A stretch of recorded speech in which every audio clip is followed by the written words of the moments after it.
In this video, I'm going to show you how to insert the AA rechargeable batteries into the 1025 battery compartment. Take off the cover. This is the AA battery compartment right here. Lift up and pull out and it'll open easily.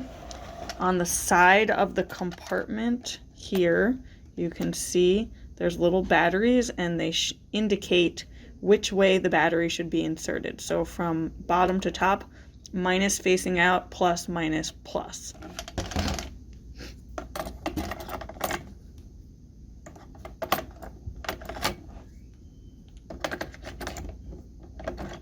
Okay, now to close the compartment, you want to make sure to put firm pressure and do a double click.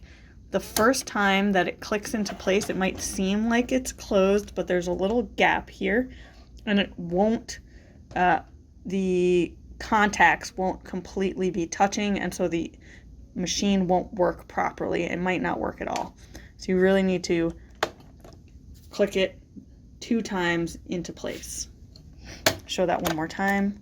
1, 2. All right, so now we're good to go. Then you can put the cover back on and you're ready to turn the machine on and go to the next step. Thanks, and let us know if you have any further questions.